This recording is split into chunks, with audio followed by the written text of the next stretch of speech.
Congratulations, you've completed Read Aloud of PTE. I am sure that as you would have gone through the Read Aloud section, you would have come across all the tips, tricks, and strategies, and please do remember them as you practice Read Aloud. In terms of Read Aloud, let me give you certain practice tips as well. Remember that you can never overread.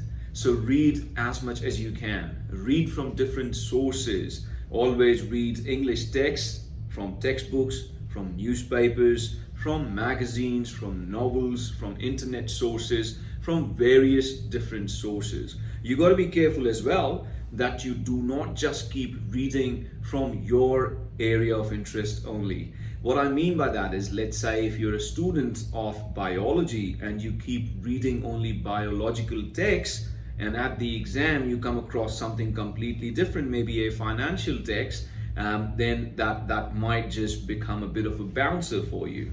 So please don't do that. Read from different sources, read a variety of texts, read anything and everything that comes your way. Promise yourself that from now till the time you get to your test, that you'd be reading everything that comes your way. That's probably the simplest thing you can do there. Now, as I have promised you before, a perfect practice standard. The perfect practice standard, what would that be for Read Aloud? With Read Aloud, as you would have understood, that your pronunciation plays a key role in Read Aloud. It's a computer-based test. Computers checking you. Whatever you are speaking is being recorded and is being converted into a transcript. That transcript must match whatever the text that you were reading. So keeping that in mind, what you should be doing is, whenever you are practicing Read Aloud, you must be recording yourself. You must be using one of those speech to text, those apps, or one of those services that is available through most of the smartphones these days, where whatever you're saying is converted into text. At least that would be helpful to you. So you know what words you're pronouncing correctly and what words you're not. The words that you're not pronouncing correctly, I recommend you maintain a log of them. You go to Google and you check the Google pronunciation for those words. While we are talking about pronunciation, let me tell you that PTE accepts both British as well as American pronunciations of words. So you can be following either and you could still be successful at that. But it is really important that whatever you are saying is getting converted into the right text, into the text that you are actually reading.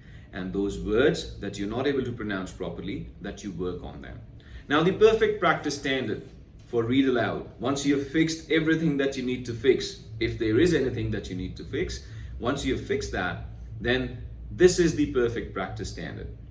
Remember, you should be doing 20 in a row. So 20 Read Alouds in a row where whatever you are reading is getting correctly transcribed onto a speech to text app. That you're doing 20 Read Alouds in a row where you're not making even one mistake. That's the perfect practice standard. Let me tell you, once you've done that, you've got your Read Aloud mastered.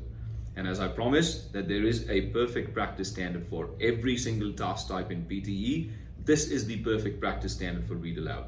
Wish you good luck. Happy learning.